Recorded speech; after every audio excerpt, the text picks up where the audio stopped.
Next question. What do the characters look like? Almost every single beta reader will tell me in my first drafts, what do the characters look like? My least favorite question. This met all my expectations and then some.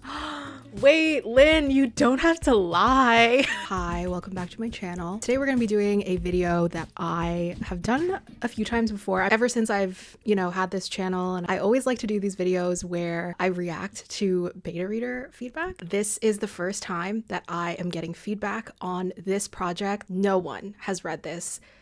Except now for Kelley and Lynn. We've all swapped each other's first 2 chapters of the books that we are currently writing. The book that I'm currently writing is an adult fantasy. It takes place in a secondary world that is loosely inspired by the historical time period of early 20th century, the Philippines, during the US occupation, or I guess more towards the tail end. It's not completely analogous. Late 20s, early 30s, but it's not a one-to-one. It is a secondary world. I have nicknamed it The Floating House. That is not its real title. That's just kind of what I started calling it.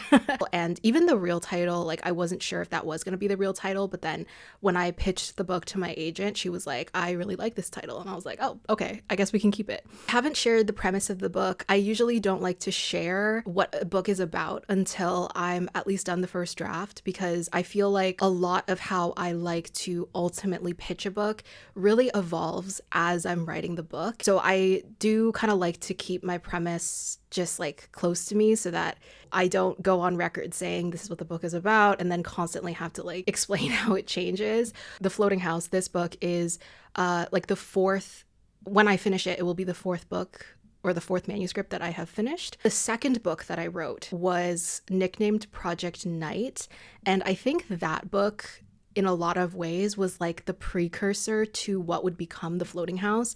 They are completely different stories about completely different characters. Some of the world building and some of the politics is sort of the same, but also the magic system completely changed. But I do in a lot of ways see this as a more focused, more mature version of my second novel, because I do remember finishing that second novel and feeling not only was it underwritten, a lot of that story was just underdeveloped. I didn't feel passionately enough to continue revising it, which is why I moved on from that project. It's a good thing that I did, because the third novel that I wrote, I hard pivoted away from adult fantasy for at least a year, and I wrote Local Heavens, which is a queer cyberpunk reimagining of The Great Gatsby, and that is the book that I queried, got an agent with, and we sold that book. It's coming out next year, fall 2025. Anyways, back to The Floating House. I don't have Lynn's comments yet, but I am going to just react to Kelley's edit letter. Again, I sent them chapters 1 and 2. The other thing that was similar between Project Night and this book, The Floating House, is that there's dual protagonists. So there's a male main character and a female main character. I have always really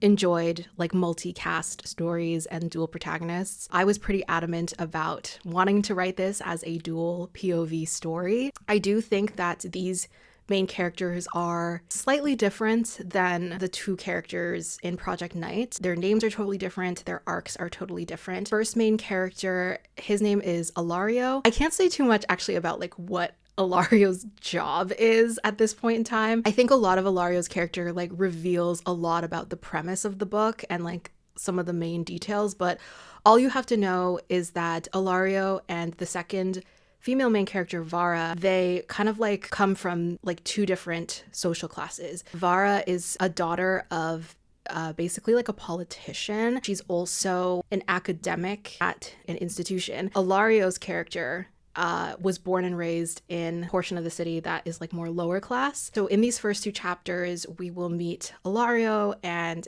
Vara and just introductions to their characters. So yeah, Ilario's character, again, can't say too much, but a lot of his arc has to do with loyalty and the various people that the various entities in this city that he is entangled with. A prominent, I guess, subplot in the story has to deal with like gang politics. Lower class part of the city is informally run by two prominent gangs, but because they're on the precipice of, there's like kind of like shifts in leadership that are happening with the gang.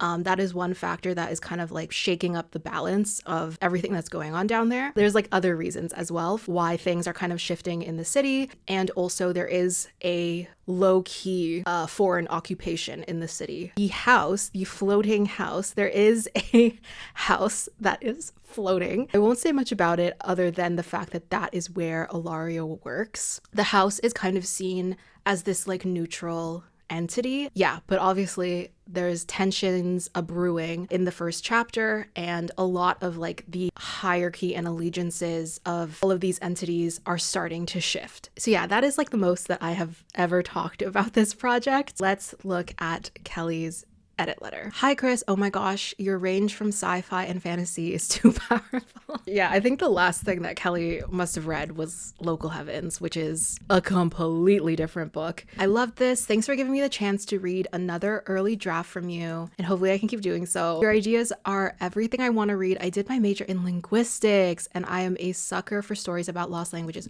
Actually, there's like one huge thing that I forgot to explain about this book, which is that part of Vara's work that she has been assigned to do, she believes is like unrelated to the stuff that she has studied and has like devoted her whole life to. She is a character who has had a fall from grace. What she is assigned to do at the start of this book, she's basically working in translation for a dead language. Even though it's like not the focus of the story, I do think it's like an important supporting piece for the overall narrative. So Kelley said, I'm a sucker for stories about lost languages or unlost languages and magic that involves writing systems and other cool / silly linguistic things, plus political intrigue. Okay, yes, there's a lot of politics in this book. I really like Ilario. I think he's such a magnetic character.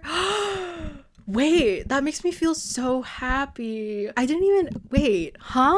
I'm so glad that she gets that impression from him from chapter 1, because I feel like Ilario is a character who is like, definitely changes the way that he acts depending on what role he's playing. I think it's honestly really rewarding that at least Kelley has found him to like just be so interesting just from chapter 1. You kind of like want a reader to connect with a character right away. I was like always really scared about my character work for this book. But anyways, so she says, I think he's such a magnetic character. I think he's not the type to be super extroverted and talk a lot, but he has an ease with others, even if he doesn't like them very much. I think he's super charismatic and can strike up a conversation with anyone. Growing up, a lot of his childhood was about survival, both physical survival, but then also like mental survival and learning how to withstand being manipulated by other people. I really liked this line. Ilario prides himself on his thorough ability to unfurl any and all sweet-tempered women of middling age. The log line reads that Ilario puts his history aside to uncover the attacks, and perhaps it's coming soon in the next few chapters, but I felt myself wondering about his place in the society and where he is coming from that makes him do the things he wants to do. I think if I understood a bit more of his role, I could understand where his character arc is going and how he feels about his job and what motivates him. He's kind of like a weird character because he has technically a lot of things that he's tasked with doing. So he has like a deep-seated personal ambition. He has like a bunch of smaller motivations. You uncover all of those layers throughout Act 1, but then his like most like deep-seated layer, it kind of like becomes unraveled, talks about it more around like the midpoint of the book. In terms of like learning more about his place in the house, interesting point to consider, like if it's not quite clear how he differs from everyone else. There are people that work in this house. What they do, I won't say yet, but he oversees them. But it's making me second guess if like there's too much exposition and world building happening in that opening scene. The way the first chapter ends is like something happens.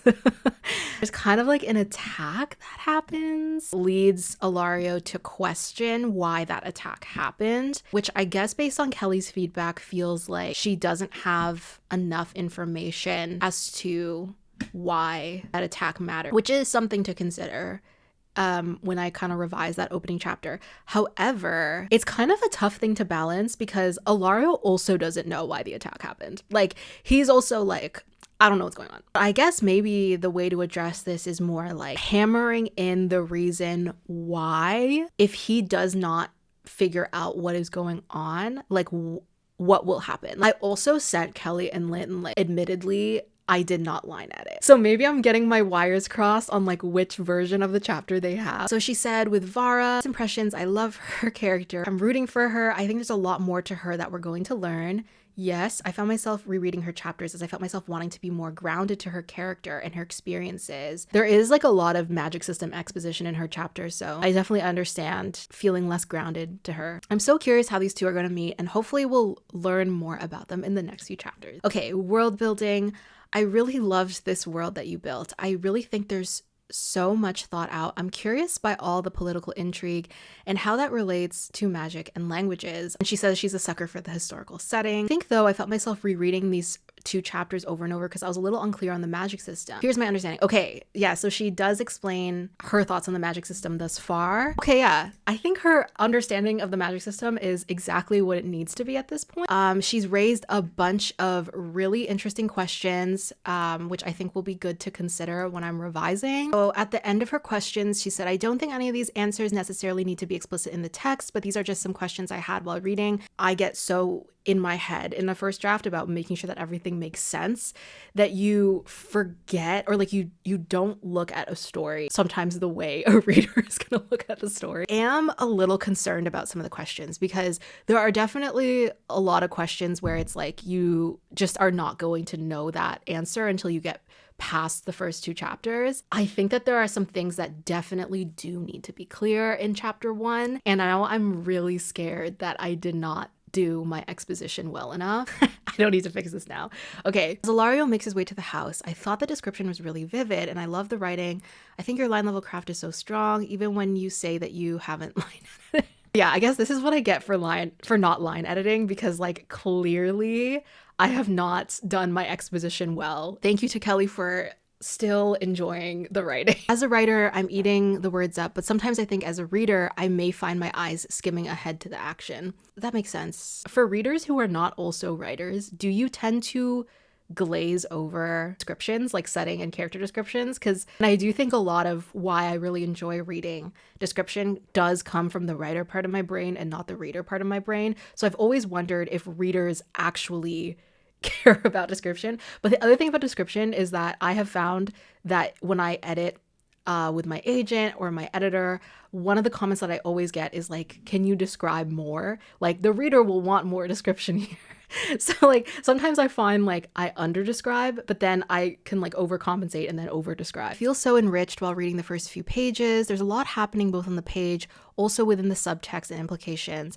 I'm wondering what would happen if the story started a little bit earlier. I'll have to think about that one. I am so traumatized from editing Local Heaven, just being told constantly, editors want faster pacing, start your story super late. I tend to have a bias towards in media res. A lot of the explanation around the magic happens in like within the first like 6 to 8 chapters. Will readers keep reading on through maybe some of the initial questions? I think that's something that I always struggle with as a writer. So that is Kelley's edit letter. Thank you so much to Kelley for your reading, and I'm so excited for Kelley to read the rest of this book. I'm filming this a few days later because Lynn just sent over her feedback last night. Okay, I get so nervous for these videos. Like, I never feel nervous right when I sit down to film and I realize I have to like open the document, like suddenly I get nervous. There's definitely a part of me that knows that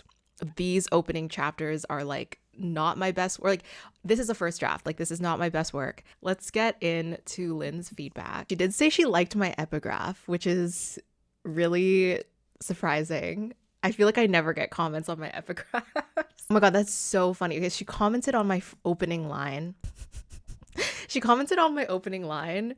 And I commented on hers. Okay, so she has a clarity question. It took a couple read-throughs to realize that this meeting with this other character occurred in the past, maybe a clearer transition. I feel like that's one of my issues in my writing is like I spend too long in a narrator's like interiority as they're doing something. So right now, like in the opening chapter, Ilario is like walking to the house, just coming back from a meeting with another person, and he's like reflecting on that meeting. And the reflection's pretty long, I would say. So what happens in this first chapter? Ilario's going to the house, the mysterious house that is floating. Don't yet say why. There's a regular meeting that happens at this house between all of the like major entities in the city. I have a paragraph where I was like trying to do a quick introductory exposition as to like kind of the quirks of each of these entities, and Lynn said that she likes the world building already, which was not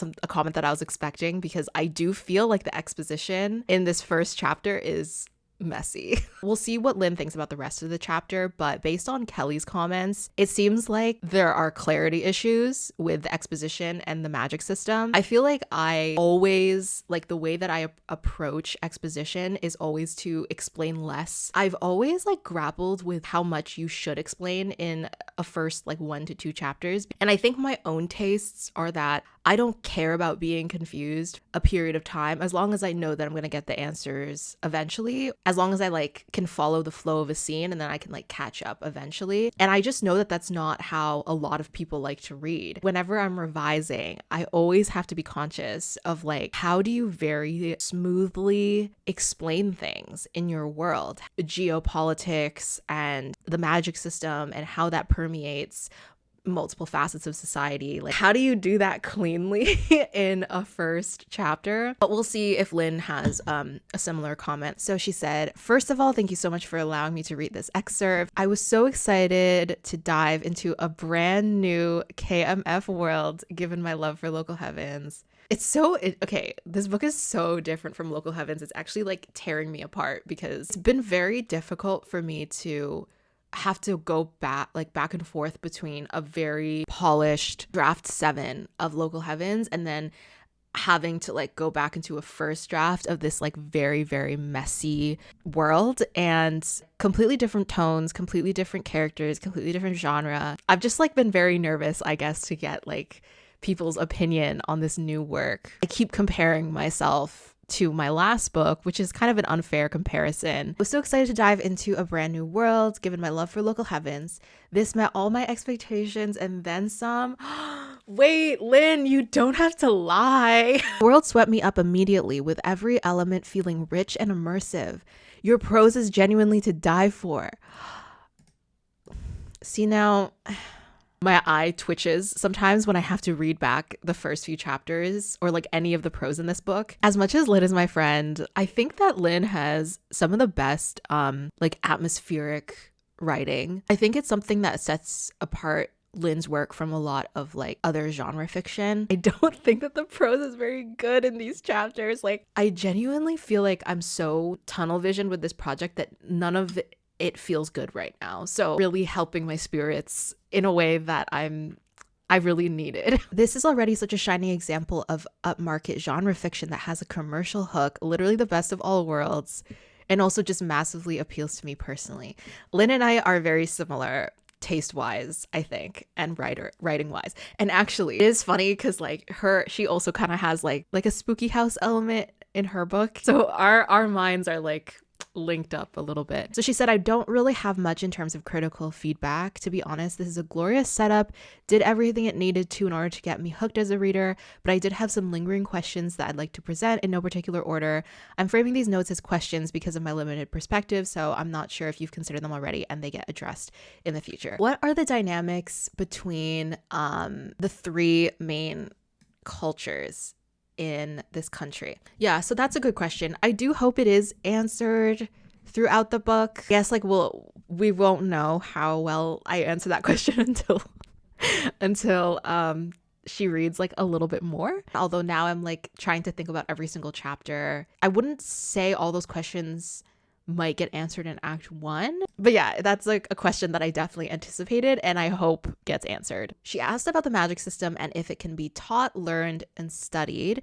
In regards to the magic in general, I think I have a fair bit of understanding of what one part of it is. So basically there's like 3 sections in this magic system. Like there's 3 main roles that a person can take on. So she's asking kind of about like the differences, I guess, between 2 of the main areas of study, I guess. One question she did raise is whether or not it is inherent or if you have to learn it. Do the 2 go hand in hand? If you study one, you learn the other as well. I guess that is actually worth clarifying because the magic in this world isn't innate. It can be learned. An academic institution that Vara studied at and now works at where you like learn how to do it. So there's nothing inherent about it at all. Institute is also what gives out licenses to like do this kind of magic. So it's technically anyone who's like dealing with magic outside of the context of the institute or having a license is technically illegal. So kind of like the entire magical practice is like controlled by the institute, which obviously has very strong ties with the government, which is a colonial government. I guess clarifying whether or not it's a gift or an area of study is an important distinction to make really early on. Next question, what do the characters look like? My least favorite question ever. Oh my god, I get this on every single one of my books. Almost every single beta reader will tell me in my first drafts, what do the characters look like? I'm literally so bad. So Lynn is actually extremely good at describing characters and doing it very early on in the book. Usually it takes me like drafts and drafts to get to like, okay, maybe I should describe characters.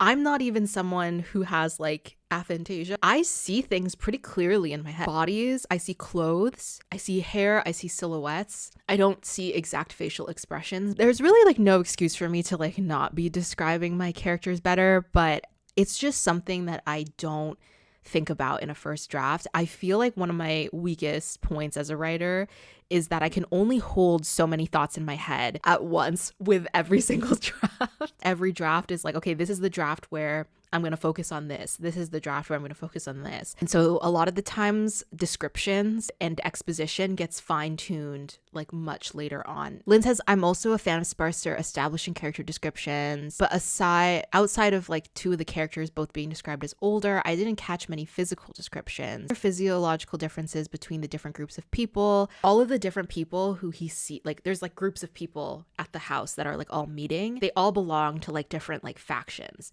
And she is basically asking like, how does Ilario like know who's who? That's an excellent question. First act, maybe. I don't think I ever explain like everyone who belongs to the house has like a uniform is explained in chapter 1. But all these other factions don't have like a defining like physical detail on their clothes or anything. And I think they might need to. Ilario just knows people's faces. Either I make that a lot clearer, or I go with Lynn's suggestion and have them have some kind of defining clothing trait. And I think I like the latter better. I think that makes a lot more sense also for a reader. Her last question, what are Ilario's roots/history? We spent a lot of time learning about Vara, including tinges of her history in her intro chapter, whereas Ilario's is more propulsive/immediate. I find this contrast really interesting as it also seems to nicely highlight their disparate worlds. At the same time, this did affect the pacing slightly. Perhaps we can learn a bit more about Ilario as well. Actually, chapter 3, so literally the next chapter, you get like pretty much, I think, one of the most important parts about Ilario's backstory. I hope that answers Ilario's questions because I did purposely write Ilario to be very like, I guess, mysterious up front. I think I explained this previously, but like Ilario's character is that he has commitments to so many different people in this City. And he also has a past with Vara. Like, that's not a spoiler. I know that that's something that is not clear from the first 2 chapters, but it would be something that ends up in a blurb, so I don't think it's a spoiler. But Ilario and Vara know each other like from a long time ago, so Ilario's just kind of had to like play a lot of roles in his life. So I think to try to do like character exposition for Ilario while also doing world building exposition in his opening chapter, I think would be a lot for a reader. His next 2 chapters basically getting like at least giving some answers as to like where he grew up and where he came from. At the top of Act 2, I think, is when you get even more question or even more answers. He's a character whose ending specifically I've had in the back of my head for a very long time now. I think that he will be a very satisfying character to write if I can do it well, obviously. I'm actually quite happy with Lynn and Kelley's feedback. I think that could have been a lot worse. But I think that these are really, really helpful comments. I probably will start implementing a few of them. I'm gonna try to get to the end of Act 2, hopefully before the end of the year. We'll see what happens. Once I get to the end of Act 2, I'm going to try to like clean up some of Act 1.